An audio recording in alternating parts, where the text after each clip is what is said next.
Isang mapapalang umaga po sa ating lahat. Yan. Napakalaking biyaya po ng Diyos na tayo po ay nandito sa kabutihan niya. Nadagdagan ang mga kakilala natin sa ministeryo na may puso din. Ayan. So natuwa lang ako sa sinabi ni Pastor Ayan, no? Yung nanaginip siya, na pinangungod siya, na ano siya ng demonyo, tapos ako nakita. Buti may anghel. So, yung part na yun. Yan. So, matagal po kami magkasama sa isang lugar. Doon na rin kami nagkakilala. Doon na rin nabuo yung mga magkaibigan.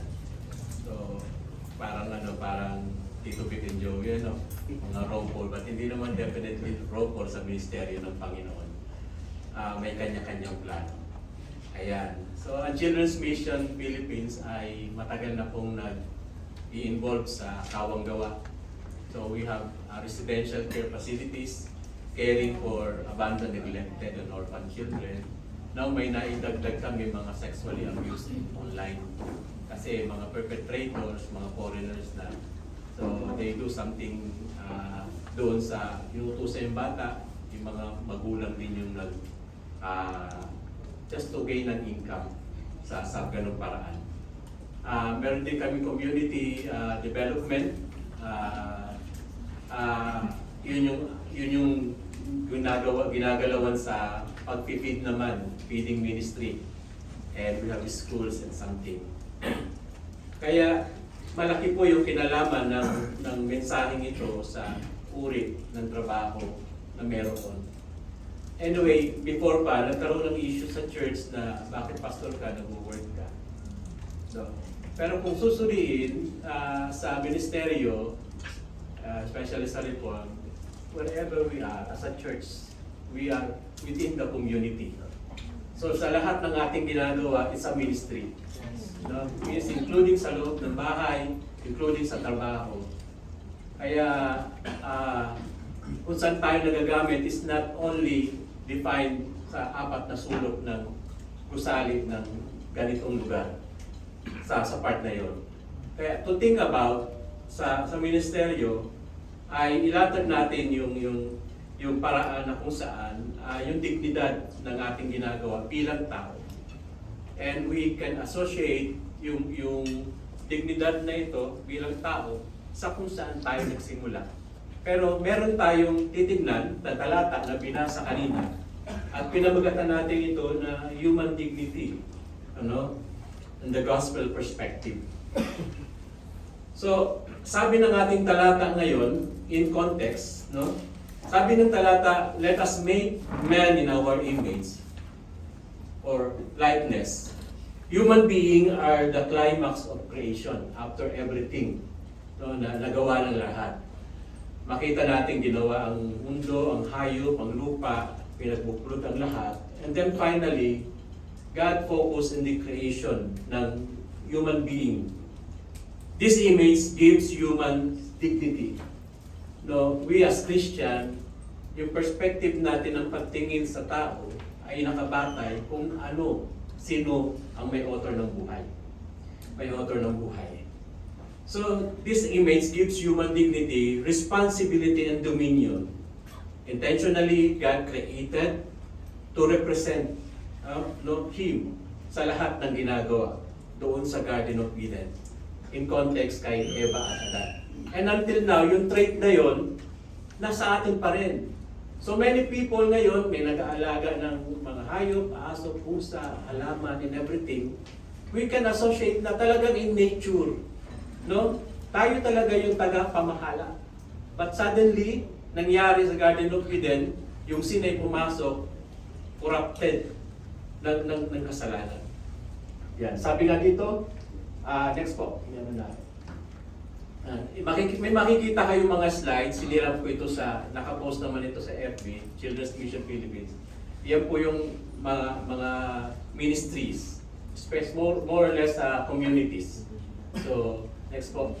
Sabi dito, human dignity, according sa Human Convention, inaalam natin na yung nag-a-advocate ng human dignities is somehow United Nations rights, no? Yung tinatawag na ganun. Sinasabi niya dito, according to human rights theory, human dignity is the inherent, equal, and worth of every person, serving as a moral, legal foundation for the universal rights and protection. Inherent means something that naturally built in or permanently part of something, no, sa kalooban mismo ng tao, yung dignidad na yun, not added from the outside. No, hindi sinasabi dito na pag ikaw ay graduate ng so and so na kung ano pa man is yung dignidad mo bilang tao, makikita mo pa rin. We have so many yung value system that we have now in the Philippines talagang deteriorated. No? Nakakalungkot na kailangan natin protektahan, pangalagaan yung dignidad in a Christian perspective sa part na yun. At mauuri natin yun kung uugatin natin kung saan nagmumula yung dignidad na meron tayo bilang tao, bilang isang Kristiyano. No? So, next po. Yan. This means, sabi dito, dignity. Okay. Next po, yan. Dignity according to the Bible, as we can say, sabi dito, the very first line, all human beings are born free and equal in dignity and rights. Sinabi natin yun sa human rights. But sabi dito, dignity according to the Bible created in the image of God. Meaning, Imago Dei, the foundation of biblical dignity is found in Genesis. Yung pinasa kanina, humanity is created in the image of God. Kung sasabihin ko ngayon na pakisipan o tignan natin yung ating mga kasama dito. Not just only an image outside. Yung nakikita natin ngayon, it is a dignified person created and personally handpicked by the Lord. Kaya pag nakikita natin personal yung bawat isa, kahit na ganito siya at ganun yung kanyang katauhan, we can cite that this person also like me, created by God. And we are equally, no, nilikha ng Panginoon. Dapat po bang ikarangal yun? Amen. No?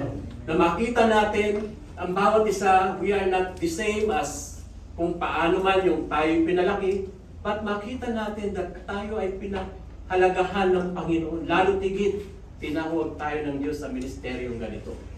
Kaya yung pagkakasabi kanina ni Elder, sabi nga simbahan natin. No? Kasi even in the churches merong competition eh. Merong competition. Pag sasabihin mo yung pastor ng ganito, member namin is 100 na, 1,000 na. Nagle-level up pa yung reputation and dignity mo in how many people that you have in the membership sa church. Still, kung titignan natin, mapatotoo ko lang saglit na ako'y na-assign sa Bulacan. Ako'y simula nung naghiwalay tayo, 26 years na, 24 years na rin akong nagpapastor sa isang church sa Bulacan. Hindi ako nalipat kailanman. Kasi nakita ko yung church, floating ako, nag-graduate ako, wala akong pupuntahan. Nag-struggle ako, ano pang pupuntahan ko na ministry. Sumulat na ako sa Tribal Mission Philippines para doon ako sa bundok, sa mga mangyan, Aitas, magturo. Ganun na talaga yung plano ko. Wala rin ako asawa. Wala. So on my own. Ang puso natin ay nandun sa kung nasaan yung kakahuyan at kapunuan. So I was invited, sabi na merong isang church, walang pastor. Ilang months na walang nagpapastor, nagsisharing na lang yung mga tao. Tapos sabi ko, pastor ba talaga ako? Kasi ako parang may feelings ako talaga, people na until now, I am not worthy sa kalagayan na posisyon meron tayo ngayon as a pastor. Kaya ayaw ko magpatawag doon before na pastor ganito, pastor father na lang. Ganyan yung, kasi parang patid ko sa akin sarili at alam ng Panginoon kung gaano ako kamakasalanan, ano ako at sino ako. Sabi ko parang, God, ito'y napakataas na kalagayan para iyong tawagin. But nung binisita ko yung church, kasi puro salamin yung bintana, basag-basag. Tapos na-try ko matulog doon sa isang bangkong mahaba na coco lumber lang. Puno ng ipis, daga, at something. And then walang pastor. Parang yung puso ko ay krinash. Sabi ko, paano yung life ng ito na nag-push through dahil yung mga tao, sana ko, bakit ko lalayuan ito? Kaya I believe na ang pagpapastor ay it is not only because gusto mo magpastor. Talagang ang pagpapastor ay isang panawagan mula sa Diyos. Amen. At ito ay isang karangalan na gamitin tayo ng Panginoon. 24 years na onwards na nagpapastor tayo sa biyaya ng Panginoon, nakapag-raise tayo ng isang manggagawa ng Panginoon, nakagraduate sa pinag-aaral ng church. Ano rin yun? Talagang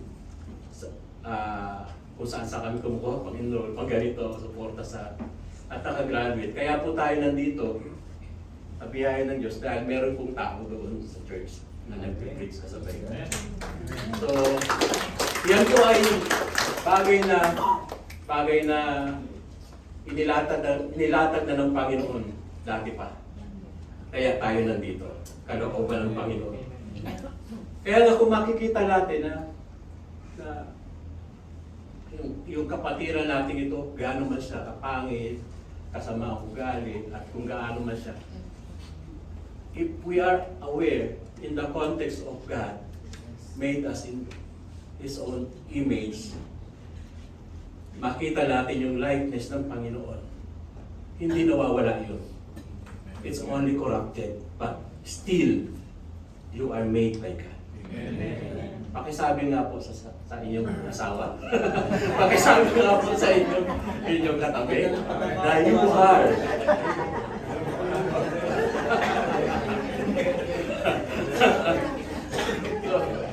Amen, Kurin. Kasi napakaganda po kasi nito eh. Imbis na ang asawa pag nakatalikod, naghuhugas ng plato, magagalit po kung i-make face mo or sasabihan mo na masama. Minsan dala ng damdamin. But within the context as a Christian, maalala natin at ipaalala ng Panginoon na walang pangit sa ginawa ng Panginoon. Amen. But everything, no? Beautiful. No, kaya lang nagkaroon tayo ng konsepto because of this, yung mundo natin. Ngayon, kaya ingatan natin yung ating pamilya, yung mga bata lumalaki. Yan yung problema ng mga sa community ngayon. Kaya asahan pa natin ang hula sa Biblia, ang mundo'y pasama na pasama na pasama. At mangyayari ngayon. Dati kahit nga mga senators, mga nasa government natin, alam natin corrupt. Pero yung image nila talagang andun yung galang, andun yung ano. Pero nowadays, napaka-vocal na. Vocal. I mean voice. Vocal na. Yung part na yun. Amen. Kasi ako po'y medyo nakaano ngayon eh. Amen. Next po. This is the staff. Nasa ano kami, 60 plus na staff namin ngayon. Sabi dito, we need to remember tatlong bagay. Things about dignity in biblical perspective. May tatlong bagay lang po tayong pakatanda. Next. Unang-una, pakibasa po natin. Ready? Go! Dignity is given by God and not attained by man. Amen. Yung dignity is given by God. Kahit na ano pang description, paliwanag kung saan nanggagaling ang dignity, even the United Convention on Human Rights, kinuha din pala nila iyon sa perspektibo ng Biblia kung paano. So everything is rooted, no? Dignity is given by God and not attained by man. No, maraming mga tao ngayon na ang daming nakarugtong sa kanilang pangalan. Masters of ganito, PhD of ganito, no? nagkakaroon lang ng added sa kanilang mga names, but somehow makikita pa rin natin yung kung gaano sila trumato ng tao, kung gaano sila tratuhin ng tao, kung papaano nila ilagay ang kanilang sarili sa posisyon na kung saan sila naroon. Sometimes napaka-delikado sa buhay ng tao yung magkaroon tayo ng ego. Nung pag pumasok yun sa kalooban natin, na part na yan, because of ako'y ganito at ganyan, you must respect me. But ang respeto, kahit nandyan sa gilid ng palengke, kaya hindi ko makalimutan talaga yung nangyari. Nakasakay ako sa jeep. Tapos may bumabang senior citizen. Kung titignan mo siya, ordinaryong tao, bumaba sa jeep. Alam niyo ang sabi nung elderly na lalaki, kasi mabagal siya bumaba. Tapos bago umandar yung jeep, sabi ng lalaki, salamat po. Ang lakas ng strike sa akin no. Not every person talagang mapasalamatin. And nakita ko sa kanya yung wala siyang kung ano man. Hindi siya nakasakay sa kotse, hindi siya nakasakay sa... But nakita natin sa kanya yung how, kung paano siya nabuhay na mayroong dignidad sa kanyang sarili. And one thing more, in our ministry, we have dentists sa ministry doon sa nagbibigay kami ng mga free and somehow mayroong bayad konti and then check up. Nagpapabayad kami konti. Why? Because napakasarap kahit papano. Pag kinuha mo yung serbisyo ng tao, may galing sa kanya na kahit papano, he or she own sa kanya. Hindi, kasi sometimes pag binigay mo lahat ng libre, sometimes yung pagpapahalaga, nawawala. Nawawala. Minsan, 20 pesos lang po yung pera ko. Pero pwede niyang sabihin sa labas, oo, nakapagpabunot ako ng ngipin, 20 pesos, 20 pesos bunot ng ngipin. Pero nagbayad ako. That is not much. But somehow, nagbibigay yun ng dignidad sa kanyang sarili. No? Sa ganung prinsipyo sa araw-araw natin buhay bilang mga mananampalataya, how we define yung ating sarili that dignity is given by God. In what ways in our life? Sa buhay na ito. Next. Sabi dito, let us make man in our image. Galing sa Panginoon. Galing sa Diyos. Practice tayo araw-araw. Harap tayo sa salamin. Try to talk to yourself. Sometimes, pag low tayo, tapikin mo yung sarili mo. Palakasin mo yung sarili mo. You are indeed created by the Lord. Be strong. Kaya minsan may mga tao na nagsasalita sila, pinapalakas, because nobody else gagawa nun. Sino? Kundi ikaw. Huwag lang tayo magpaparinig sa paligid natin nagsasalitang mag-isa. Sabi dito, let us make man in our image. Next po. Before man could think, choose, work, and feel, next po, he already possessed dignity. Kaya ang lahat sa atin, bawat isa sa atin, walang pwedeng makapagsasabing wala kang value, wala kang halaga, wala kang dignidad. Because dignity ay likas sa katauhan, because from the beginning of time, this dignity coming from the Lord, because God created us in His own image. Amen? Palakpakan po natin ang Panginoon. Pagkaroon po ang pagtingin natin, sa bawat isa, mag-iiba ang ating pananaw sa bawat taong makikita natin.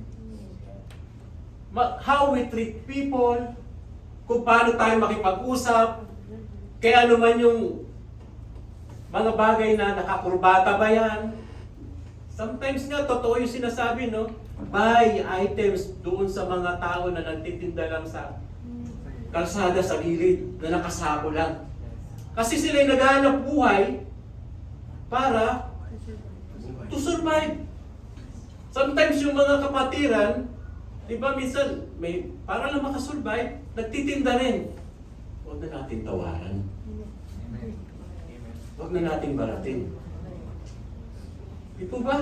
Nakatutulong yan. Kasi bilang mga Kristiyano, nasa kanila na ang konting kita nila na 500, kunwari sa ilang linggo, mabawasan pa nila yan ang pang-tithes nila, pang-offering nila. So that magkaroon sila ng damdamin na somehow nakapagbigay sa Panginoon. Tinawaran mo, magkapatid naman tayo. Isa naman tayo. Minsan parang gano'n, parang ikaw pa yung may kasalanan hindi ka magpatawad. Gayong, na parang, kapatid, sige, anuhin mo na lang yan. Balik mo na lang puhunan. Nakakaawa naman. Kung sa Bisaya ba kaluoy ba? Kaluoy ng pobre. Di po ba? So, nakita na, dapat tayo mga magkakapatid nagsusuportahan. Nagtinda ng tosino, nagtinda ng balot, nagtinda ng ano. Sige lang, keep the change. Kung hindi naman yun, masyadong kawalan sa atin. Lalahanin natin yung tulong natin sa kapwa natin. Hindi naman yan extra o sobra sa atin. Part yan ng ating expenses. No? Kaya nga, bago pa natin isipin, sabi dito, Hebrew words insight, chalem, imagine representation. Dignity is ontological about our being, not functional about what we can do.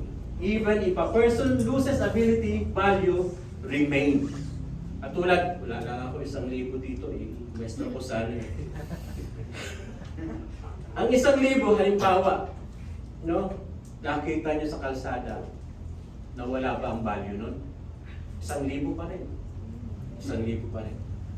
Lilipad siya ng hangin, gumulong-gulong. Napunta siya doon sa dumi ng hayop. Pupulutin ng tao.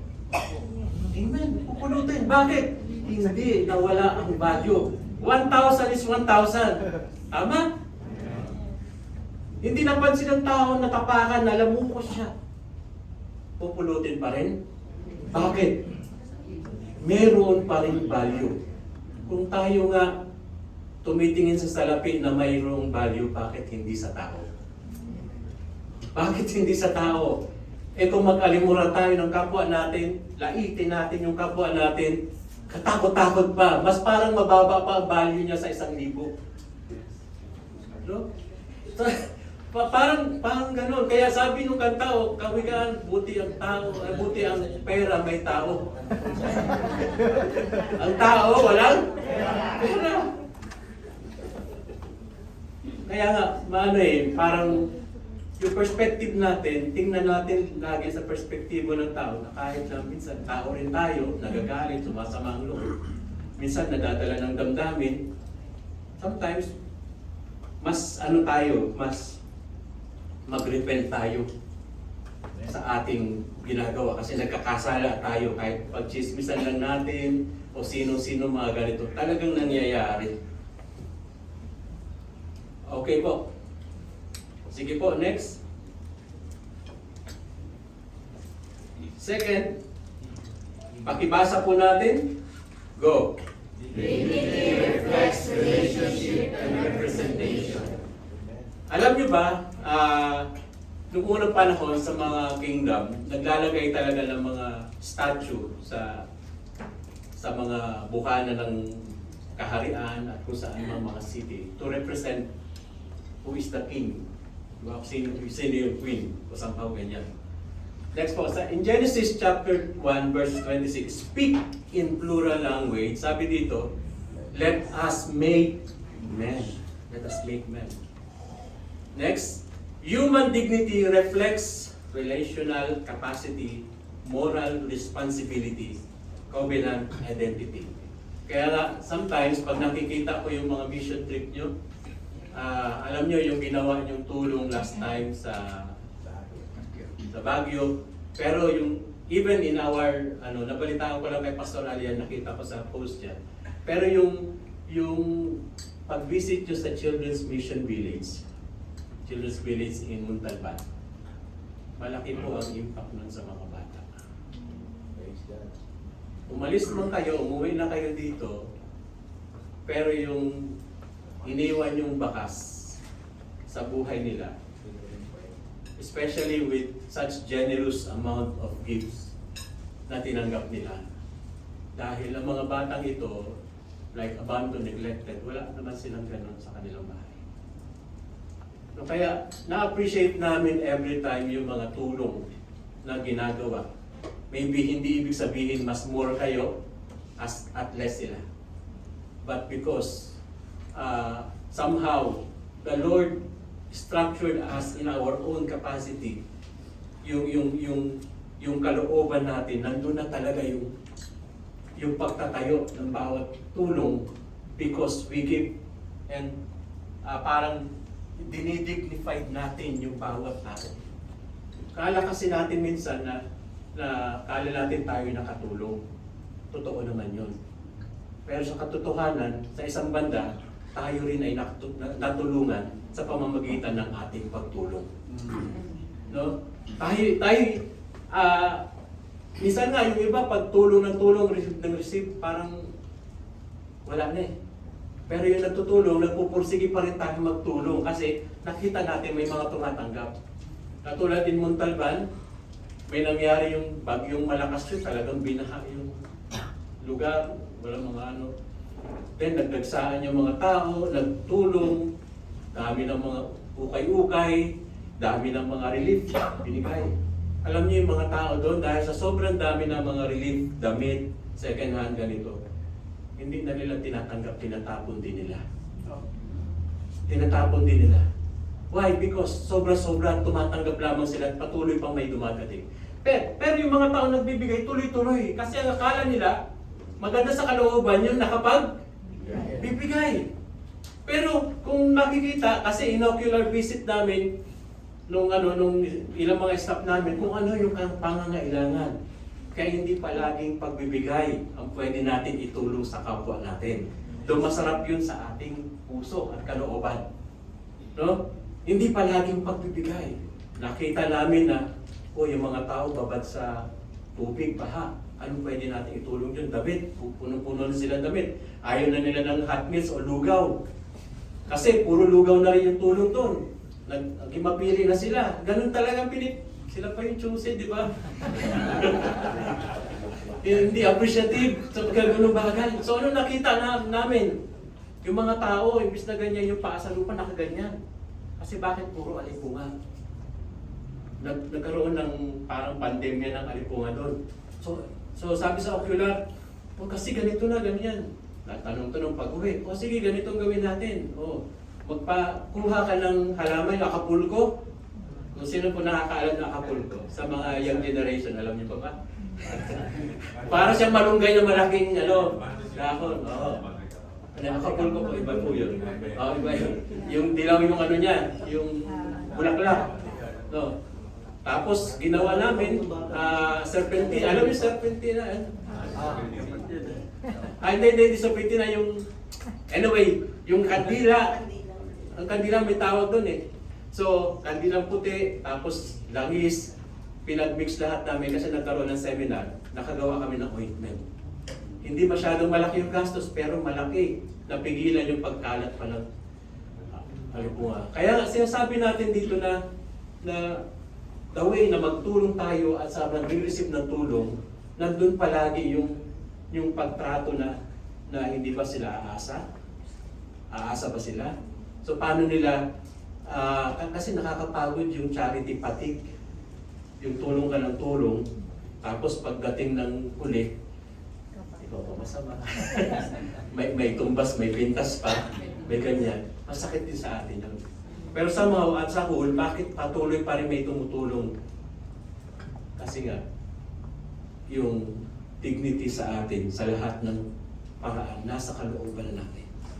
Nasa kalooban na natin. Human dignity, that is the reflection, capacity of moral responsibility. Covenant identity. Yan pong pictures na yan, ay galing po yan sa last time na bagyong dinaanan sa Bicol. Gatchouturena, Kamsur, no? Camarines Sur. So, 3 buwan, dalawang buwan kaming, sila pala yun, na bumiyahe papunta doon. Ilang araw po ilang oras po ang biyahe sa Bicol. Tapos nakarating sila dyan, tumawid pa sila ng dagat. Doon na nila binili sa area ng Bicol, yung bigas, groceries, yung part na yun. Pero yung pagkatawid, kailangan nilang buhatin. Pero may nakatulong naman kami mga tao doon sa paligid. Alam niyo ang sinasabi ng mga tao, salamat po. Kayo lang nakarating dito. Kasi isla na sila. Devastated ang area. No, kaya kung titignan natin, we are a covenant creatures designed to know God.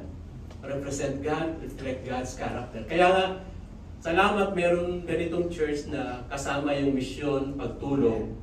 Kasi para tayong mga minsan para mga yung Samaritano, yung parang tinulungan yung magdanakaw, yung binubog sa kalsada.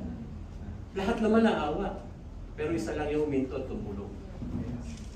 Pwede na sabihin, kawawa naman siya. Kawawa naman siya. But yung ating action is more than sa sinasabi ng bibig. Sa sinasabi ng bibig. Kaya we are the covenant creatures designed to know God. Nagbunod ka ng something, tumulong ka in kind or something ganyan. Somehow yung ministry na pinagkatiwala sa atin ng Panginoon on how God created us, you are nagiging channel of blessing ng Panginoon sa bawat isa. Okay, sabi nga po, sa bawat katabi natin, you are a blessing to me. Amen. Kahit hindi kayo nagkikibuan, 3 araw na. Okay. Ayan. Pangatlo po, third point na dapat nating tandaan. Pakibasa po at marinig nating lahat. Go! Dignity remains regardless of the fall. Kahit na tayo ay basang-basa na, babad sa kasalanan, pero nandun pa rin yung hindi mawawala na tayo ay nilikha ng Panginoon. Kahit nga, sabi nga ng salita, di ba, kahit masamang tao o masamang ama, nakapagbibigay pa rin ng mabuti sa kanyang anak. No? Though Genesis chapter 3, sabi dito, records the fall. Next. Genesis chapter 9, verse 6, reaffirm, for in the image of God has God made man. No? Hindi pa rin mawawala yun. Next. In the doctrine of total depravity does not mean total worthlessness. It means sin affects every part of us, but we remain image bearer ng Panginoon. No? Kahit na anumang trait na meron tayo, because of our sinful nature, still hindi mawawala, nilikha pa rin tayo ng Diyos. Kahit papaano, marunong ka pa rin gumawa ng kabutihan sa ating kapwa, maipakita yung refleksyon ng Panginoon sa paggawa mo ng magandang bagay. No? Kahit na yung napaka-chismosa mong kapitbahay, mabuting ina yan sa kanyang pamilya. No? Kahit na yung mga magulang, mga nanay na mabunganga sa loob ng tahanan, bakit? Yun yung tahanan na mas malinis? Yun yung tahanan mas maayos? Kasi lahat kikilos. No? Pakisukat yung bibig ko hanggang dito na. Saka ka ganon. Nung dalaga, ganon pa yung tawa. Di ba? Pero pag mga magulang na nanay, wah! Di ba? Kasi talagang nasanay. Pero umaga hanggang gabi. No? Ganon. Pag sasabihan yung asawang lalaki, yung mga anak, lalo na maano ulam, no? Pinutusan mo, hindi nangyari. Ano gagawin? Mga ganong bagay, di po ba? Pero, no? Yung nanay pa rin ganyan, o yung tatay pa rin ganyan, he or she is always a reflection ng image ng Panginoon. In conclusion, para may oras naman po mga kasama ko. Kasi 45 minutes po ako talagang So, from Genesis, we learn Dignity is sovereignly bestowed by God. Amen po.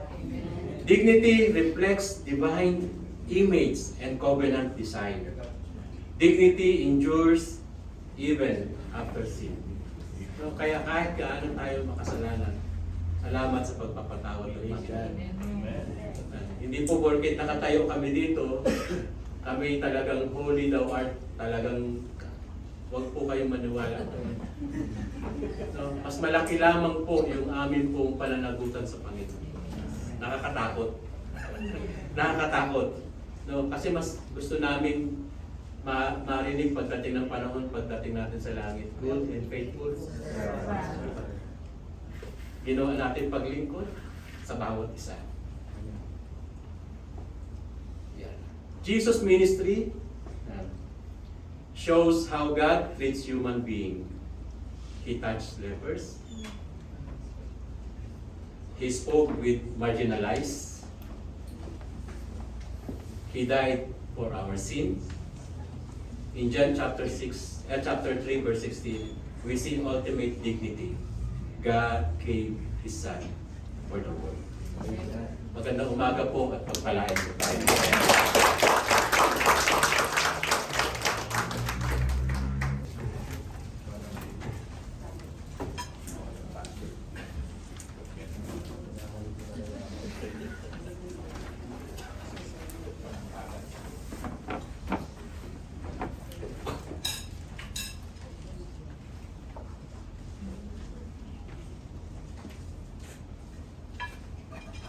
Magandang umaga ko sa bawat isa.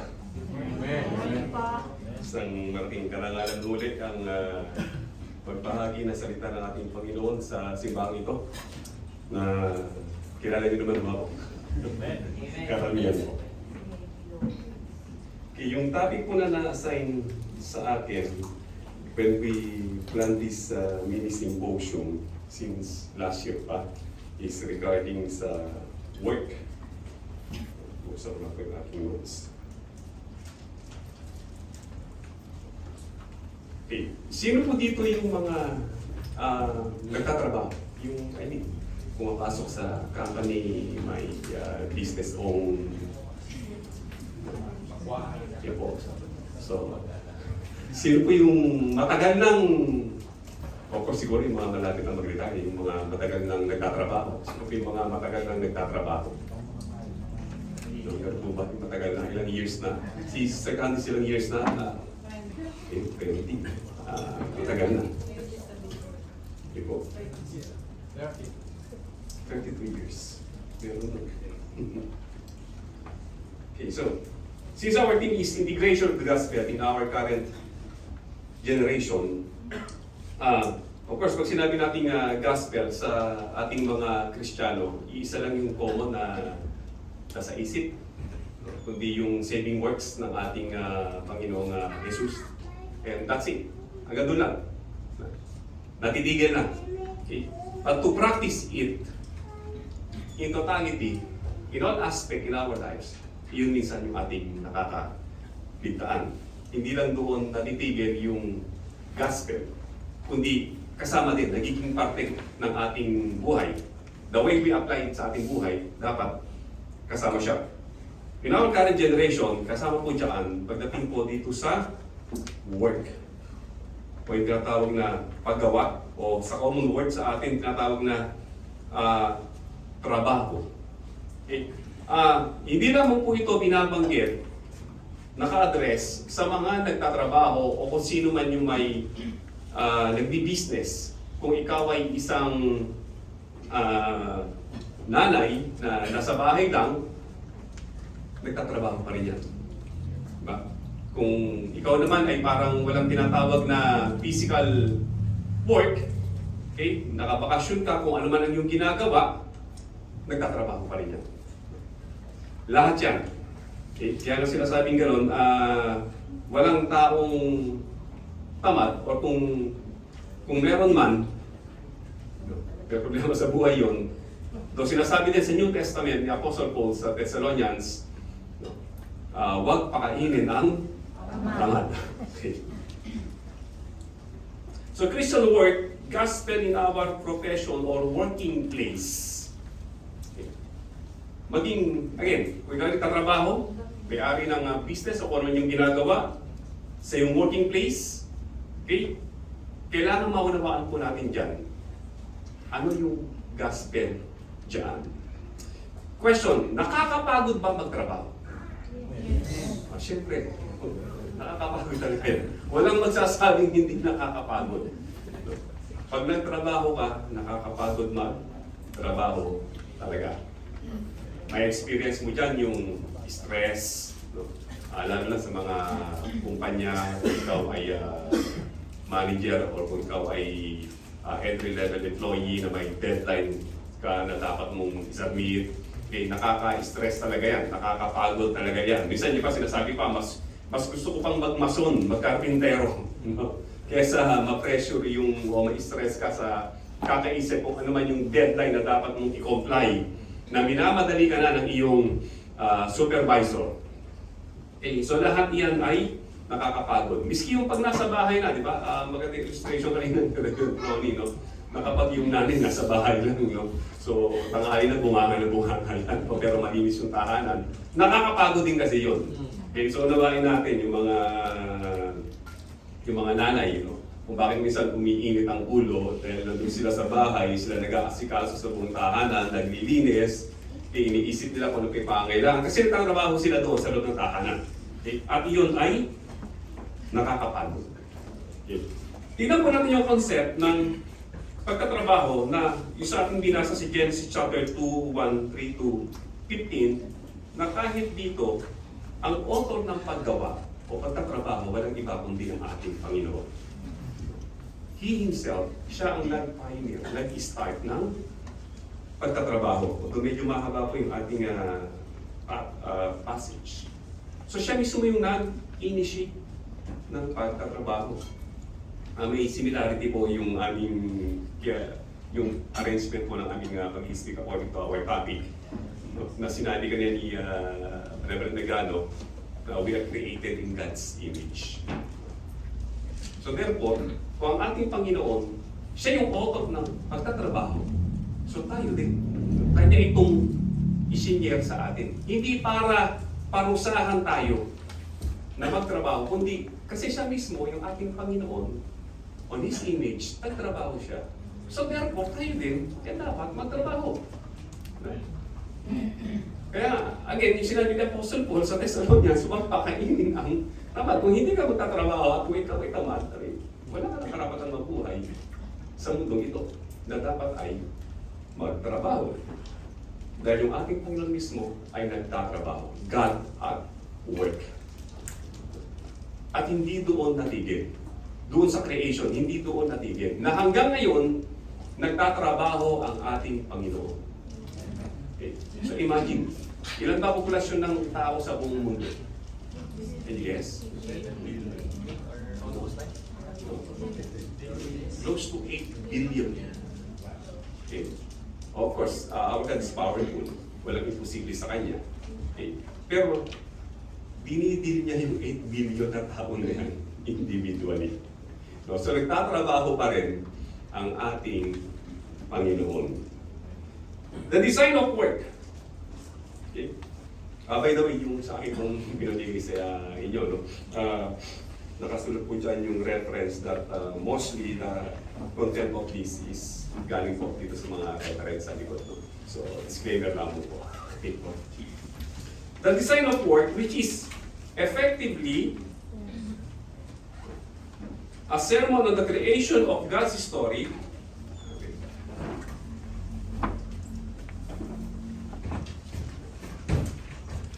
God's work, God's rest, and then Adam's mandate to work based on Genesis chapter 2. Work is good.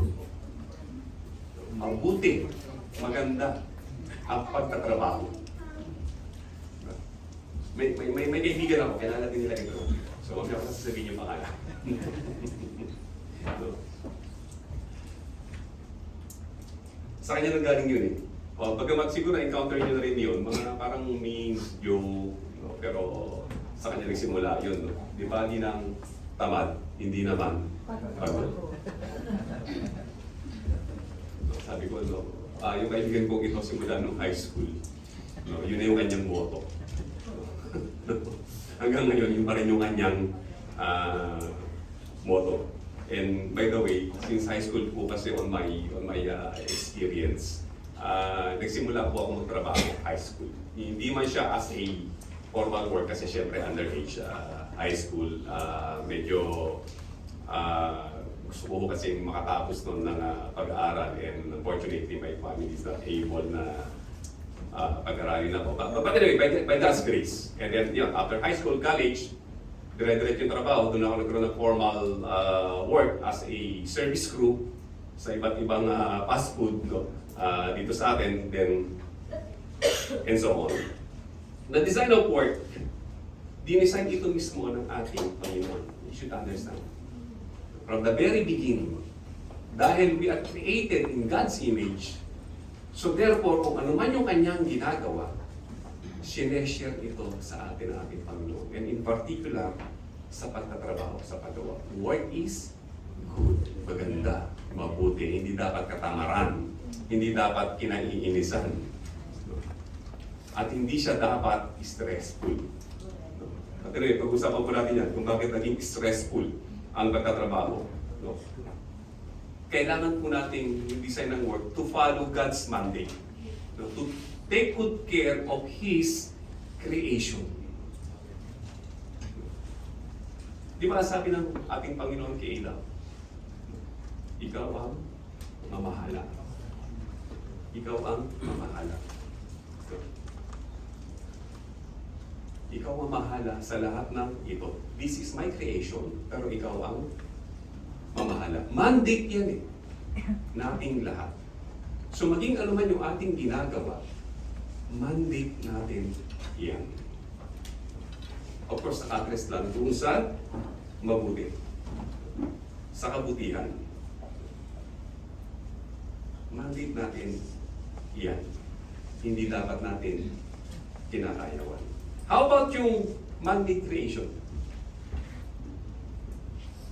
How about yun? I think God's creation, then man-made creation. Hindi ba sa Diyos yun? Yung mga na-invento, hindi ba sa Diyos yun? Sa Diyos pa rin. Bakit?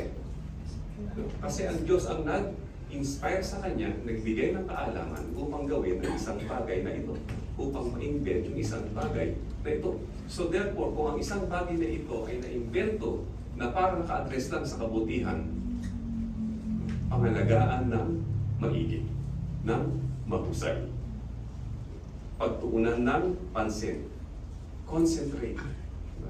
Sa mga empleyado, importante yung focus sa pagtatrabaho. Ano ba yung common strictness sa trabaho sa isang kumpanya? Ano yung number one? Yung common strictness, yung time. Di ba? Di ba? Pag hindi ka pwedeng mali. Diba? Sa school, kasi yung aking isang function din is being an HR, although I paid to do this. So, syempre, you have to issue memo no, sa mga nalilit. Although minsan on my part, override ko na yon, instead na yung first violation, issuehan ko na, hinihintay ko muna hanggang pangatlo bago ko siya issuehan. Kaya lang, may mga mapagsamantala talaga no, inaabuso yung ganung pagtrato mo. So, ano mangyayari pag na-accumulate na? No, dumarating ito sa kanilang termination. No, kasi kailangan mong gawin. Kung hindi mo gagawin yun, hindi ka isang mabuting manggagawa. No, kailangan mong gawin yung bagay na yun. So sa atin, man-made creation, importante, pangalagaan din natin yan kasi galing din iyan sa ating Panginoon. Next, ito yung binagit ni ni Pastor Rory kanina. The dignity of work is another sermon on the creation story. This one focus on the creation of mankind. Based on Genesis 1:26-27. Man was created to work because man was made Again, sinabi niya, in the image of God. So in particular naman po dito, no, pagdating naman sa work, ito may similarity nga yung aming topic. Okay, so maganda yung tinapik kanina ni Pastor Ronnie, kung yung fellow Christian natin may small business, so huwag mo na siyang baratin. No? Kasi kailangan niya yun, naghahanap buhay yun. No? Yun minsan kasi ang problema sa mga Kristiyano, kasi tropa, kaibigan. Pareho naman tayong Kristiyano no? Kaya ganito na lang dapat yung presyo niyan. No? Di ba, libre na lang. Kung lahat Kristiyano, ay hindi nakikita to. No? Lugi na. No? Wala na. No? Pero, hindi lang po yun. Respect to all kinds of good work or in any job. Maging yung mga nasa entry-level employee, no? Itrato ng, yung sila kanina, no? Equal. We are equal in dignity. Sabi sa Philippians ni Apostle Paul, consider others better than yourselves. Diba? Sa school, ang madalas ko pong kakwentuhan, and to be honest, may mga difficult situation or scenario sa school na it's too hard for me to decide. Okay? Alam niyo kung sino hinihingan ko ng payo? Yung mga utility namin.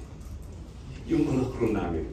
Hindi ako pumupunta sa mga managers, no, o sa teacher. Sa kanila, bakit? Kasi sila yung mga nasa baba. Sila yung mas nakakakita ng kabuuan. No?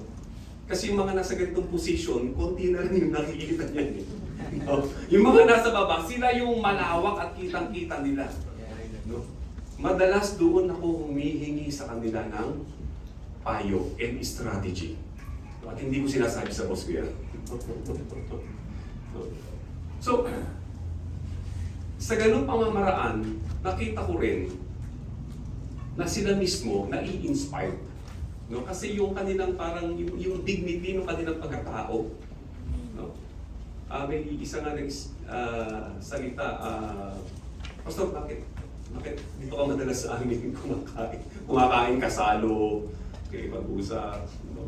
Kasi may parang teachers and managers lunch, and then for you may parang ewan ko ba matagal na gano'n. Parang may distinction, no? May division, pero tutusin wala dapat. Okay? So, dignity of work. So yung mga nakikita natin, yan yung mga nagko-construction sa labas, no? Huwag na natin baratin, no? Kung may pagagawa, no? Pakigawa kayo pinto namin, no? Magkano labor? No? 800 po, hindi pa. Pwede 500 na lang yan. Huwag na natin. Ano ba? Hindi naman kabawasan yun, no? I-encourage din sila. By doing that, no? Sila din mismo, magkakaroon tayo ng opportunity na i-present yung gospel sa kanila. Tatatak sa isip nila, hindi ako binarat ng taong ito. Marati Pastor. Pag kinausap mo, nag-share ka ng gospel, makikinig siya sa iyo. Kasi bakit hindi mo siya binala sa lubas? No? Yung security guard na kapag papasok ka ng bangko o mall, di ba? Hindi naman. Say thank you. Di ba kung parang kakapkapan ka kasi part of their job, hayaan mo lang. And then say thank you to them. No, bro, thank you very much. No? Malaking impact sa kanila yun, yung sinashare nga kanina ni Pastor Ronnie. Di ba? And by doing that, hindi tayo mahihirapan mag-share ng gospel sa kanila at sila mismo mas mai-inspired at magiging masipag sa kanilang trabaho mismo. Sa mga teachers namin, pagka nalelate, pagka minsan obvious na hindi nakakapag-prepare ng lesson plan, although in our manual, memo kasi talaga dapat yun. First violation pa lang, first offense, dapat memo na yun. No? Pero ginagawa po namin is, sige, ano muna, i-override natin yung manual. No? Pagbigyan muna natin. Baka nagkaroon lang siya ng problema. So kakausapin muna namin. Ma'am, sir, bakit po ba hindi nyo na-serve yung ganitong lesson curriculum ninyo for this week? No, ano po bang nangyari? Well, regardless kung magsinungaling man siya or whatever yung kanyang i-reason, pakinggan muna. No? Pinapakinggan muna namin. So kung may problema, okay, sige. At least kausapin mo siya. Okay, so siguro po next time, tutulungan mo siya on that solution as much as possible. Kung ikaw naman ay may means na tumulong. Eka nga sa karamihan sa kumpanya yung tinatawag na, common ito sa kumpanya, di ba? Yung tinatawag na extra mile. Di ba? Ano ibig sabihin ng extra mile? No? You do your task, you do your duty, you do your job beyond on a specific description na kailangan mong gawin. Di ba? Importante po iyon. So binibigyan mo siya, no, ng dignity sa kanyang trabaho at sa kanyang sarili. Na mai-inspired siya magtrabaho ng may kasipagan. Next po, work as cultivation. Still, continues the creation story. This is the dominion mandate. Di ba sabi nga natin, Panginoon, tiikan no? Ikaw ang mahala sa lahat ng yan. Mankind was made stewards of God's creation, and we are honored God through our creativity and care of what He has blessed us with. Okay? So yung mga nag-advocate po no, sa yung mga environmental advocates, no, importante po iyon, no, dahil parang sige, no, nakikita nila yung kalikasan ay sinasamantala na, ina-abuse na. No, kaya sila nandun. No. Paano naman pagdating ito sa ating mga personal talent? Ano ba yung ating mga talent? Have you ever asked yourself, ano yung ating talent? So, yung talent na nakikita natin, yung kailangan magaling sumayaw, kumanta, no? Magaling tumugtog ng music, magaling tumula. No? Mostly parang yun lang yung obang talent na nalalaman natin. Pero napakarami po niyan sa bawat isa atin. And we have to discover it. Kasi even yan, no, part yan ng work na ibinigay sa atin ng ating Panginoon. That we have to explore our talent and use our talent sa Kanyang glory. Amen. Hindi para sa atin. Kaya yung dominion, hindi lang doon sa creation, ganun din sa ating sarili. Ganun din sa ating kapwa. I-cultivate natin yung ating talent na dapat ito ay nag-go-grow. Sa mga nagtatrabaho, paycheck is a bonus. Yung sweldo, bonus na lang yan. So, kung tutuusin. Pero, hindi yan para sa ating sarili. We work para sa ating Panginoon. We work para sa ating kapwa. I-cultivate natin maigi. Kung ano yung mga error na nakikita natin sa ating surroundings, sa ating pinagtatrabahuan, we have to adjust. We have to pray and think creatively para ma-avoid o mawala yung mga error na ito. Being an employee, kung ano yung parang struggle or personal struggle mo sa iyong pagtatrabaho, pray and think creatively to cultivate para ma-avoid yung mga bagay na iyan. Kasi di ba, again, ano kadalasan sinasabi sa trabaho? Pag sa trabaho, iwanan mo muna ang problema. Kung may problema ka sa bahay, personal, iwanan mo muna yan. Huwag mong dadalhin sa trabaho. Bakit? Ano pa mangyayari? Pag dadala mo yan sa trabaho, 2 weeks ago, talagang may nabigyan ako ng memo. No, teacher namin, no? Kasi nagturo sa mga bata, kitang-kita sa CCTV, and then may mga nag-testify ng mga bata, no? Nagtuturo, ang init ng ulo, nagsisigaw sa mga bata. No? Nagsisigaw. Pati sa colleague, kapwa empleyado, no? Sinisimang utang, tinatarayan, nagsisigaw din. So I found out, may problema sa bahay. Mag-iusap ko siya. No? So hindi maganda yun. Kasi lahat apektado eh. So hindi dapat. So kailangan ang ating sarili, matuto tayong i-cultivate yung mga bagay na yun, na mag-grow tayo. Again, sabi ni Pastor Maligaya, no, itap mo yung iyong sarili. Kasi walang ibang gagawa nun, no, totoo, kundi ikaw Yes. mismo. Work as cultivation.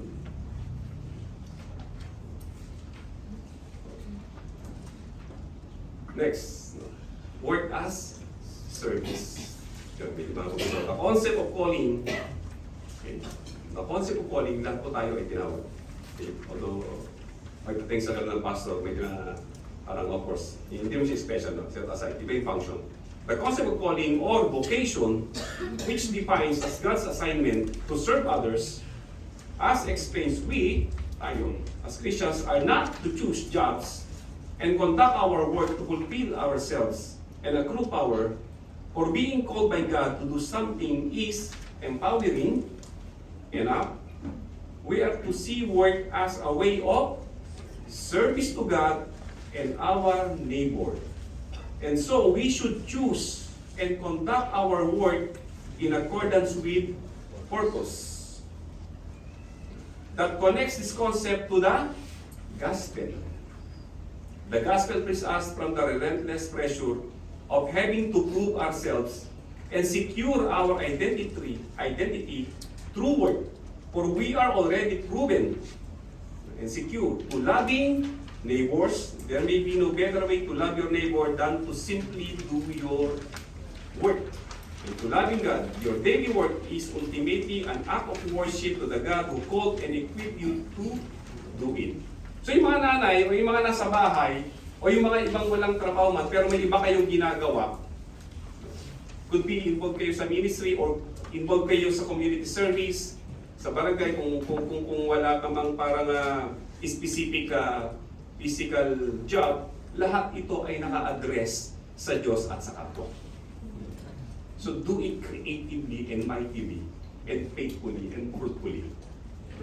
No? And in doing that, again, babalik tayo doon, no? Na mabibigyan ng dignity ikaw mismo sa iyong sarili, and to the person that you will encounter, mabibigyan din siya ng dignity sa kanyang sarili. So pag nangyari yun, ang mapupurihan ang Panginoon. And in doing that, it's easy for us and to show, to express yung gospel mismo. Na yung gospel, maintindihan doon sa paggawa. Yung gospel, maintindihan doon sa pagtatrabaho. Importante yun. Hindi tayo yung palaging parang galit. Hindi yung parang may pinag-iinitan tayong mga entry-level employee o miski yung sa ating kapwa. Actually, ang mahirap sa higher position dahil ang lahat ay nakatingin sa'yo, lahat naka-focus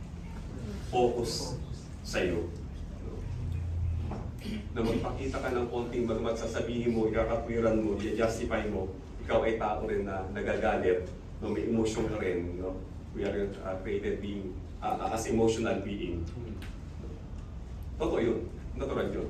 Pero kasi pagdating sa trabaho, mahirap mong gawin yung bagay na yun. Okay?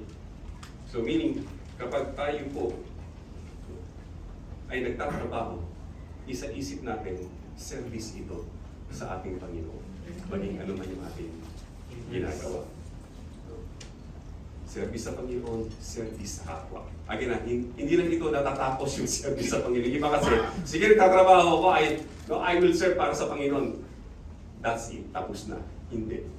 No? Ganoon din sa tao.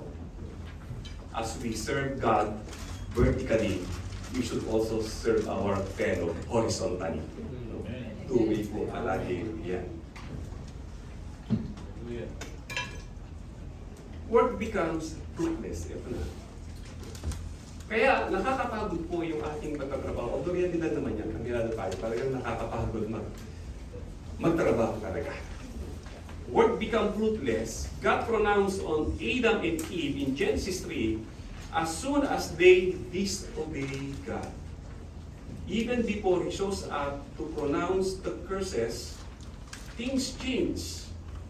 They know they have sinned and they feel naked and ashamed. We may similarly feel mistrust and fear in the workplace. And that comes to the surface in various negative ways. God directly calls out the impact of sin on work. It will be marked by frustration and a lack of fulfillment. Okay. Ano yung sinabi ni Pastor Ronnie kanina? No? We are created in God's image. Pero tayo ay nakurap lang. Nakurap lang. The work becomes fruitless kung bakit nakakapagod ang trabaho. Well, of course, hindi dahil sa sinisisi natin yung sin. Naka-encounter na ba kayo? Naka-encounter na ba kayo? Kapwa niyo kayo empleyado, angan ng angan. So, marami yan sa kumpanya. No? Yung para bang siya lang yung nagtatrabaho. No? Angan ng angan. Di ba? Ayun, no? Angan ng angan pero hindi nagtatrabaho. No? Meron din sa amin yan eh. No, binigay mo na lahat, no? Pastor, pwede ba ganito yung aking time ng aking teaching schedule on this particular subject? Okay, sige. So, in-adjust ko. No? Para lang makita siya. No? The following week, no? Pastor, pwede po ba yung aking break time i-adjust ko ng ganito? Okay, sige. Pwede pa rin. I-adjust pa rin natin, no? Para lang maibigay sa kanya na maging komportable siya sa pagtatrabaho. The following week, no, Pastor, kailangan ko po ng ganitong equipment, etc., etc. Okay, sige, may budget naman dyan ang kumpanya. Ibigay pa rin yung equipment na kailangan na talagang para maging maganda yung kanyang pagtuturo. Okay? The following week, ganoon pa rin. Ang dami inaangal. Sabi ko sa kanya, no? Okay. Kailangan ka magiging, ano? Maging komportable sa pagtuturo. No? Sabi ko, no? Sa bahay ka na lang kaya?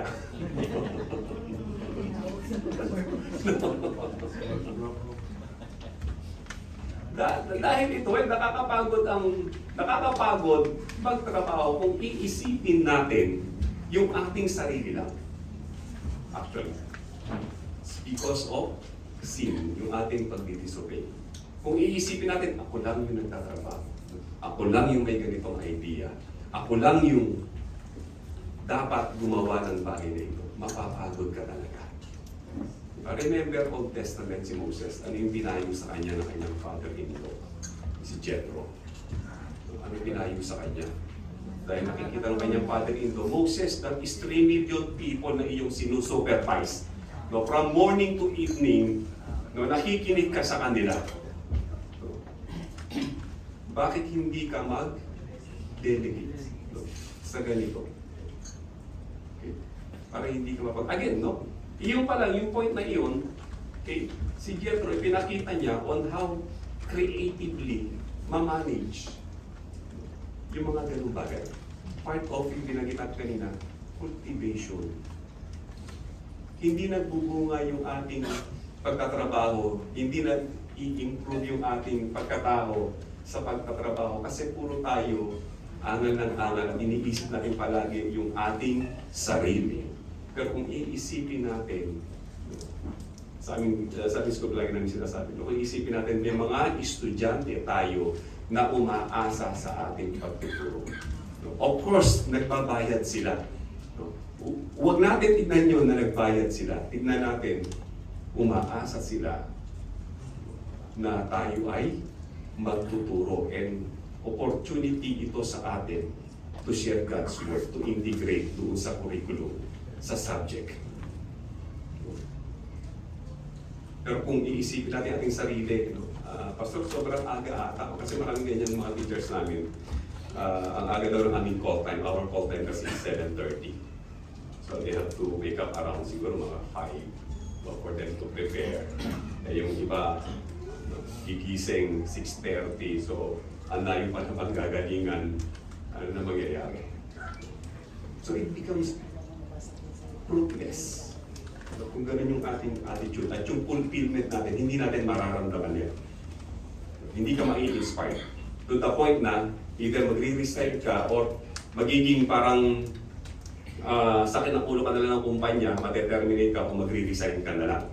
Or i-give up ka na lang talaga. Ganon din yung mga nasa tahanan. Kung titignan natin, ano ba itong mga anak ko, ako na lang lagi yung mga naglilinis dito, hindi tumutulong.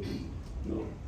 Although normal yun, of course, we teach our child na tumulong din sa gawaing bahay, maging better person din sa community. Pero doon lang dapat tayo nakatuon. Huwag natin tignan yung ating sarili na papagod na ako. No? Hindi magkakaroon ng fulfillment sa ating ginagawa. Next, work reveals our idols. Maging sa work, may mga idols tayo. Although we have our own personal idols in our lives. Pagdating sa larangan ng pagkatrabaho, paggawa, may mga idols din tayo dyan. There is a book by Tim Keller, the title is Counterfeit Gods. Defines having a counterfeit God as when we take anything in creation and begin to bow down to it. That is to love, serve, and derive meaning from it more than from the true God. Creation ni Lord, kinuha natin, nag-bow down tayo doon. Yun na yung ating idol.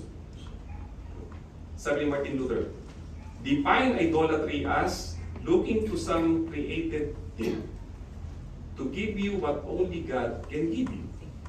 Among other things, idols can include comfort, pleasure, money, power, approval, control, family, nation, race, social stability, religion, science, reason, human progress, individual freedom, efficiency, present reality, technology, the market, and wealth.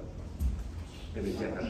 Ang lahat pala ng mga ito, no, ay parte rin ng ating pagiging idol kapag nag-concentrate tayo doon. Yes, sinasabi ng Scripture, sinasabi ng Lord, maging masipag tayo. No? Pero yung base ng ating pagiging masipag, hindi naka-address sa mga bagay na ito, kundi naka-address sa Panginoon. Naka-address sa Diyos at naka-address yung pagsiserve natin sa bawat isa. Kasi kung naka-serve ito, no, okay, no? Dapat maging mabuti kung padre di pamilya. Hindi ba okay yun? Okay yun. Di ba? Maging mabuti kung, dapat maging mabuti akong anak. Hindi ba okay yun? Okay yun.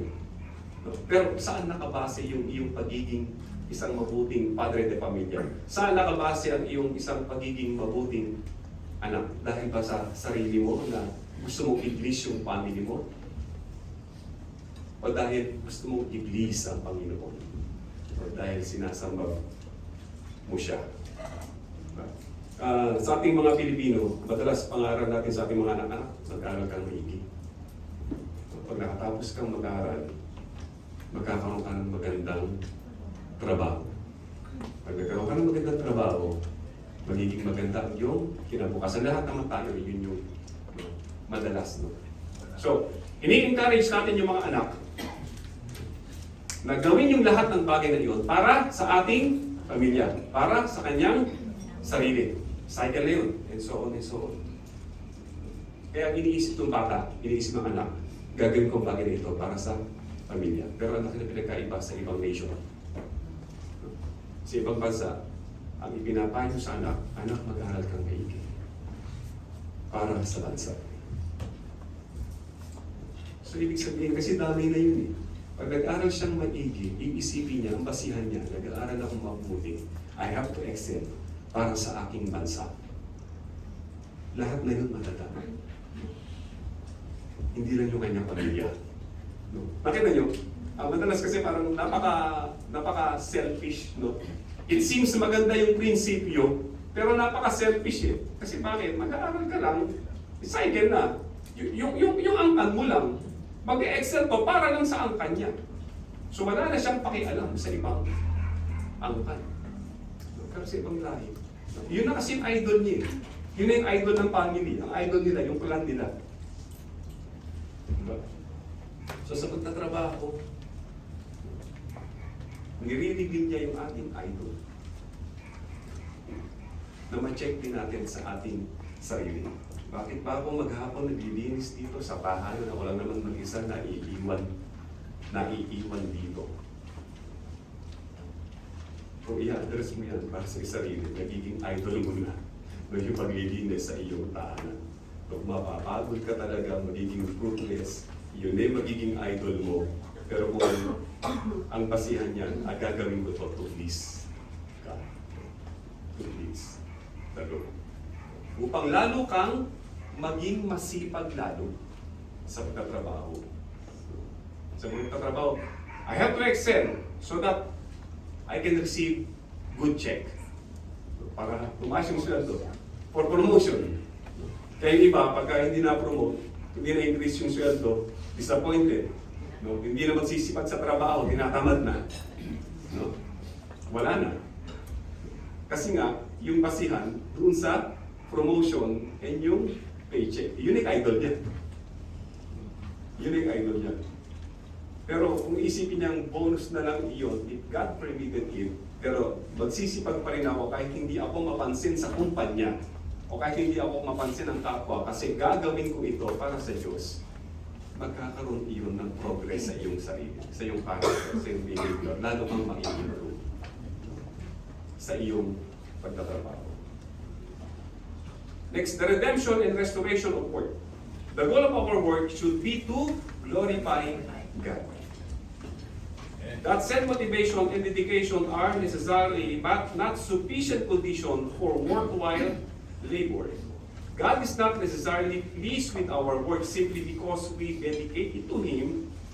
Good work is both lawful and helpful to humanity. Alam naman ng ating Panginoon yung ating ginagawa.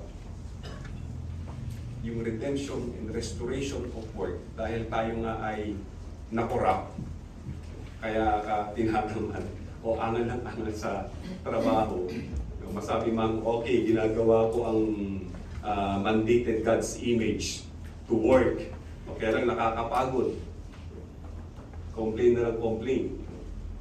Kasi nga, nakorap because of sin. But when God redeem it, and if we allow God to redeem it within ourselves, within our habit, within our principle, our philosophy, to restore yung value ng work.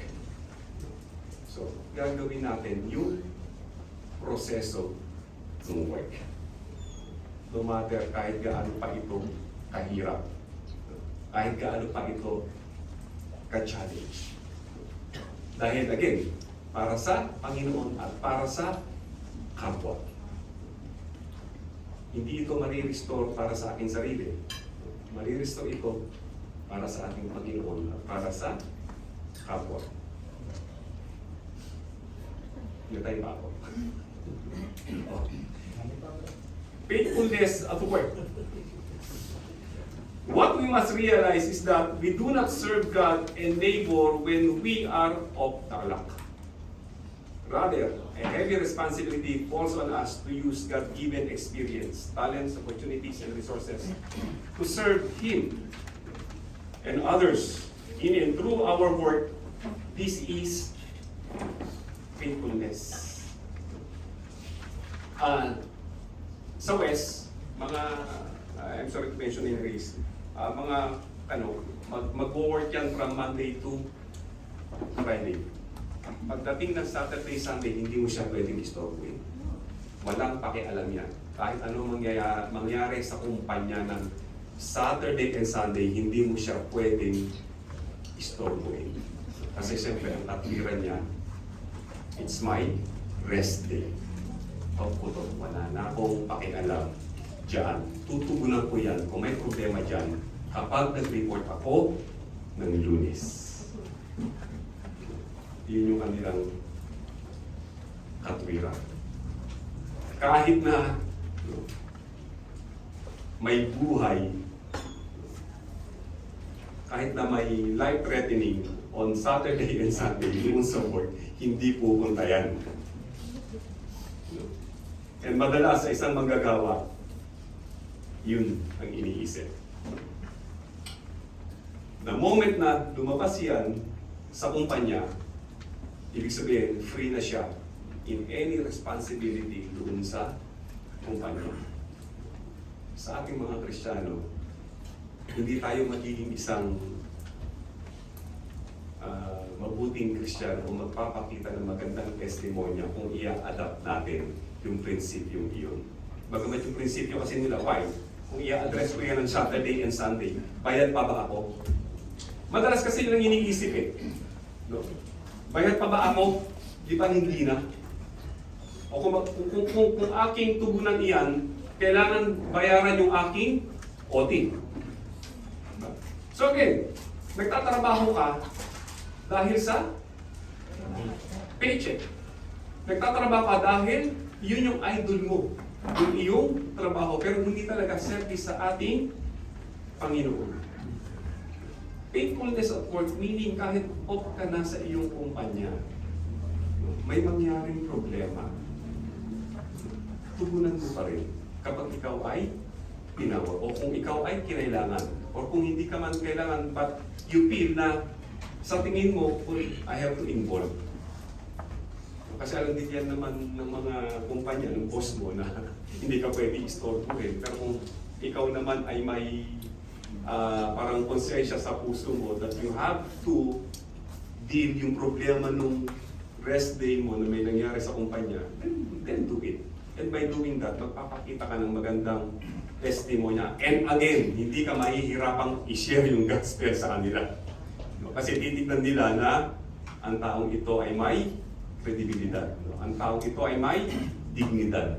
Na kahit na off the work, ginagawa niya pa rin yung kanyang duty and he still address the needs of his function and task para sa kumpanya. Importante po yun. And that is faithfulness. Work in difficult places. Ito. To work or not to work with payrolls. The payrolls in our country is a power-hungry politician of modern Philippines. Shame on them. They were autocrats, men who claimed to be economic savior and asserted sole ownership of the entire land. And yet, there are still genuine Christians who is willingly work in the arena of those ungodly for decades. Hindi natin maiiwasan sa ating trabaho. No? May challenges talaga, may difficult talaga.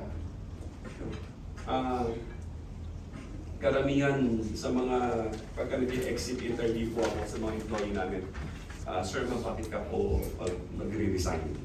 O hindi ko naman pinatigilan. So at least part ng evaluation sa company, sa school. Okay, na may consider namin that we have to improve and to check in our system kung yun nga yung kanilang dahilan. Although madalas sinasabi, parang ang hirap ng katrabaho yung isang fellow teacher, ang hirap na katrabaho yung isang manager. No? Usually yun eh. So that is more on personal. Kung wala namang kinalaman, no, doon sa regularities ng company, at nahihirapan ka lang dahil yung kasama mo sa trabaho, hindi mo gusto, yun ay sablay. Kasi kahit pwede naman kayong magsama sa trabaho na ganun pa rin. As long as ginagawa yung policy doon sa company. Ito sa atin, no? Sa ating gobyerno, na tayong lumayo, may mga Christians din naman, although mabibilang sa kamay, may mga Christians din naman sa ating gobyerno. Alam din nila na yung kanilang fellow politicians o fellow government employee ay corrupt. No? Pamilya naman tayo sa blood control. So may mga Christians din pa rin po doon. Meron pa rin naman. Pero hindi sila nag-resign. They are still willing to work pa rin sa kanila.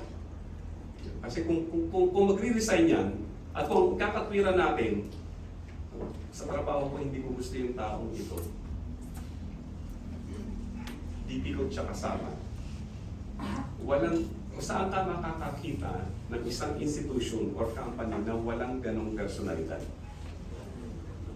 Lahat yan meron.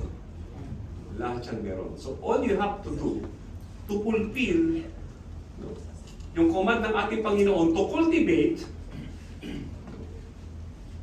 to think creatively kung paano mapapaganda yung inyong relationship. Natural yan sa word. You have to redeem. As the Lord redeem yung word, ikaw din, no? Maging cooperative doon sa redemption na yun. A new concept of work balances the unique Christian worldview with the concept of common grace. We must value all people's work and all kinds of good work. So through His common grace, God blesses all people so that Christians can benefit from and cooperate with non-Christians. Ang problema minsan sa mga Kristiyano, nakikiko-operate lang, no? Doon sa kapwa Kristiyano. Pero pag hindi Kristiyano, no? Ay bro, hindi Kristiyano yan, di ba yan? Ganito kami natin, no? Bayan mo siya sa project niya. Di ba? Again, paano mo may mabahagi yung gospel doon? Paano mo may share sa kanya? Paano ka magpapakita ng isang magandang testimonya?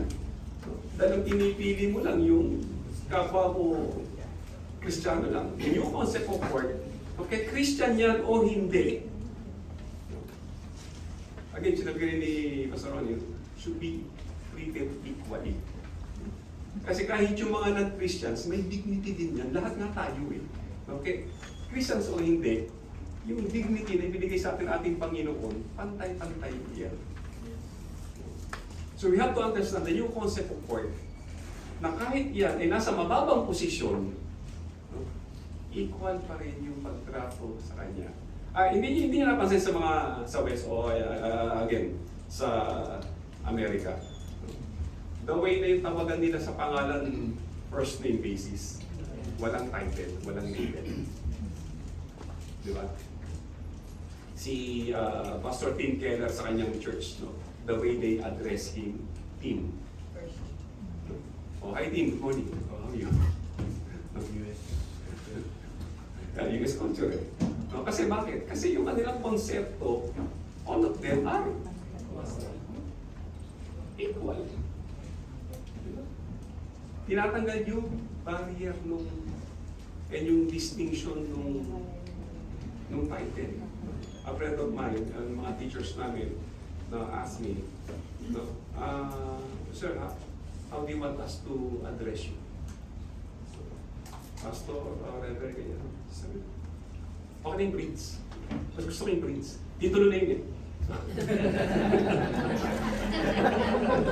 Diba? Tinawag pa ako ng Pastor Reverend. Pinapapa mo yung posisyon ko eh. Pati nga sabi ko sa ano, okay na ako ng Prince. No? Okay na. No, Santos, okay na ako ng same ba? So, yung concept of work, the way we treat it, one another, our fellow, equally. Kahit na janitor yan, security guard yan, o nagtutulak man yan, nangangalakal, no, makita natin dyan sa labas, no? Equal yung ating pagtrato. And again, no, always remind us sa Philippians chapter 2, no, consider others better than yourselves. A new compass forward and deals with the topic of ethics. The business world often operates with expectation of dishonesty and injustice that are incompatible with the ethics God has defined. Self-evaluation and motivation should practice every day. That those work is God-given and it should be done according to His standard. Lagi natin i-evaluate yung aming sarili, no? Araw-araw. How do I perform in my company today?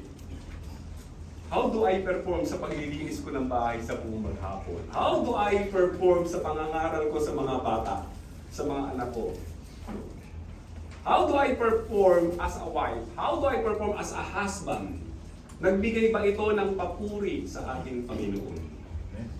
O tinignan ko lang yung aking sarili? Na gusto ko ako lang yung ma-please?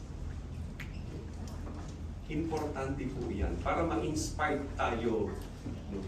Lalo, maging creative lalo sa ating paggawa sa pang-araw-araw, sa ating trabaho.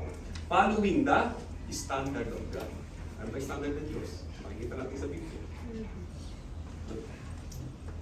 Again po, no? Hindi na po ito address sa mga nagtrabaho kahit sa mga walang trabaho na nasa bahay. Nagpapakasipag maglinis o kung ano man yung involved. Kinikulban. Lahat po iyan.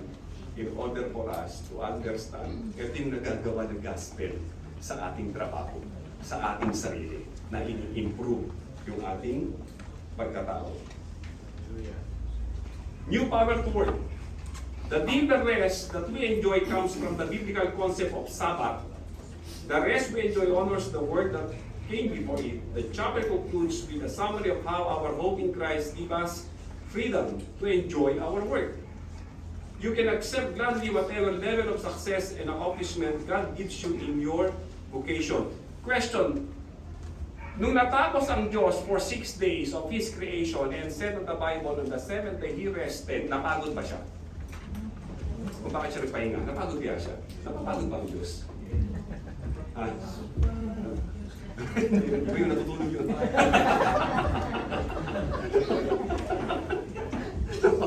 Napagod ba ang Diyos? Kung bakit siya nag-rest? Hindi. Hindi ba? Bakit? Pero bakit siya nag-rest? Bakit siya nag-rest? Kung hindi siya napagod. Bakit siya nag-rest? No? Sabi, no? He enjoyed His creation. Hindi dahil sa napagod siya. So sa pagtatrabaho natin, again, importante mag-rest talaga, kaya nga mag-day off eh. Pero huwag natin tignan para dahil napagod, kundi to appreciate and to enjoy yung ating labor. Na, for this week, natapos yung aking task, yung aking trabaho, I have to rest because in doing that for the rest of that week, I please God, I worship the Lord. Pero kung isipin mo, Pastor Ben, papahinga, pagod ako sa isang linggo. Mainit yung ulo. Kaya kahit natapos na yung rest day mo, yung off mo, pagpasok mo, mainit pa rin yung ulo mo. Kasi feeling mo, kulang yung rest day mo. Diba? Kaya pagdating sa kumpanya, no? Makita mo yung boss mo, supervisor mo, nakasimangot ka pa rin. Ang tingin mo sa boss mo, oh, ito na si Pedro, magpapahirap na naman to. No. Hindi ganun. Concept ng pagtatrabaho, importante na mag-day off talaga, mag-rest for us to enjoy yung ating labor. To enjoy yung God's favor in our life for that week on how He guide us. Diba? Yes, of course, ito naman talaga, no? Physically speaking, reality speaking, nakakapagod talaga magtrabaho. Pero yan yung ating titignan. Nakakapagod talaga. Nakakapagod talaga. Doon na magsisimula yung ano, yung katamaran. Doon na magsisimula yung katamaran. Pag inisip mo kasi, I have to rest kasi nagtrabaho ako isang linggo dahil pagod ako, yun na magsisimula yung katamaran. At doon na no, yung diablo makakakita ng oportunidad. Oo, pagod ka. Magpahinga ka. Tarayan mo yung boss mo. Taragin mo yung boss mo para hindi ka utusan. So mawawalan ka na ng inspirasyon magtrabaho talaga. Kasi isipin mo, pagod ako kung sa kumpanya to, yung boss ko, ako lang laging nauutusan. Oo nga. Diba? Ako lang laging paborito ng Diyos ko. Ng boss ko, sorry. Utos. Oo nga, di ba? Ginawa ng Diyos. Utos ka ng utos. Diba? So hindi ka na mai-inspired. Pag nangyari yun, yung performance mo as a employee, as manggagawa, sira na. And the rest, double effect, damay na lahat. Pagtingin mo sa colleague mo, kapong empleyado, eto ginugulangan ako sa trabaho nito eh. Dapat dalawa kami pero magugulang ito eh. So ito yung pagtingin mo sa kanya. So hindi ka na nagbibigay ng papuri sa Diyos. Dahil tinitignan mo na nga yung sarili mo, yun yung idol mo. But again, you have to rest for you to enjoy and to appreciate and to meditate God's glory to your life.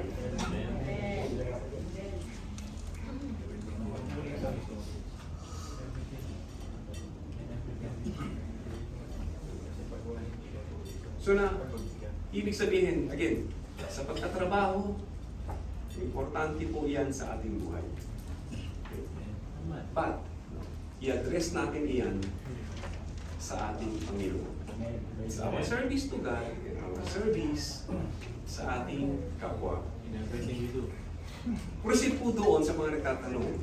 No, yung introduction ngayon ni Pastor Ronnie and sa amin.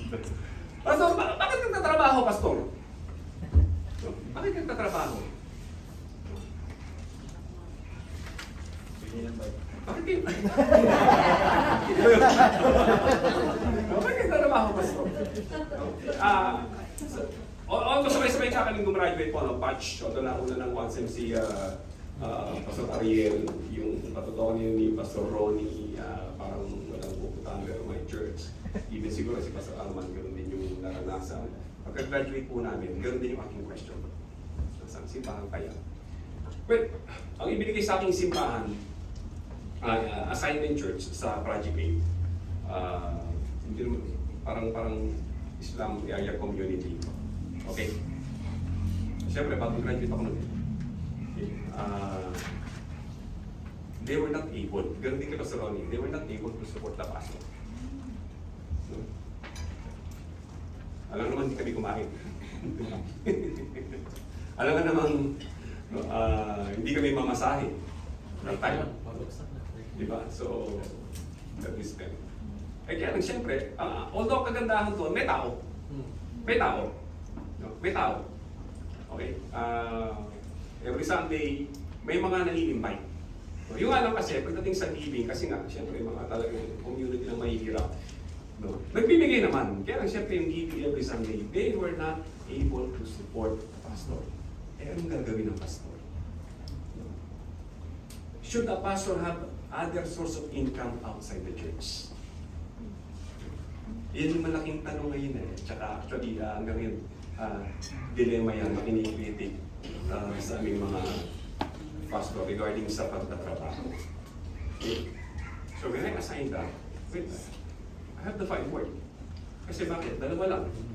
Aalis ako dahil hindi nila ako kayang suportahan. Although kasi may mga inassign ng ibang pastor ko, nakausap ko rin naman sila, dyan yung background, bakit ba kayo tumanggi? Well, in fairness naman sa kanila, be honest, naging honest sila, yun yung reason. Bro, pamilyado akong tao. No? The church is not able to support my needs.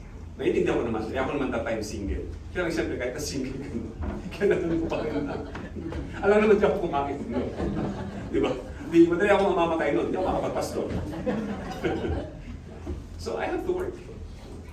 I find work. Kung sinabi ko na sa inyo kanina, since high school pa lang, so ano yung aking magtatrabaho. Actually, natigil lang ako magtrabaho nung napasok ako sa seminary. No, doon lang ako natigil magtrabaho.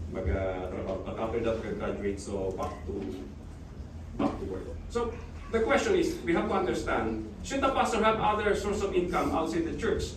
Let us see po muna yung background ng Old Testament. Okay, may 12 tribes. Tama po? 12 tribes. And then binigyan ni Lord ng land yung mga 12 tribes na ito. Okay? Isa lang yung hindi niya binigyan, yung Levite share. Okay? Yung Levites. Kasi bakit? Ano yung Levites? Sila yung mamamahala sa temple or yung modern day ngayon. Sila nga yung mga pastor, sila yung mga priest. Di ba? Hindi niya ito binigyan. Okay? Yung mga Levites. Okay, pero sinabi rin ng Diyos, no? Doon sa 11 tribes, you have to allocate cities for the Levites. 6 cities, or according to the size of your land, so you have to allocate cities for the Levites. Ano ang purpose? For them to cultivate those land. So ang Levites, meron silang 46 cities. Wala nga silang specific definite land. No? Pero, on each tribe naman, meron silang 6 cities or more than 6 for them to cultivate. No? Sabi nga sa book of Numbers, for them to cultivate, to pasture the land. Diba? So ibig sabihin, actually sa ibang translation nakalagay doon, no?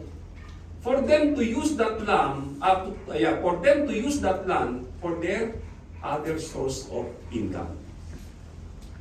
Kasi bakit? Ilang beses lang ba magse-serve ang Levites sa temple? Ilan? Once a year lang.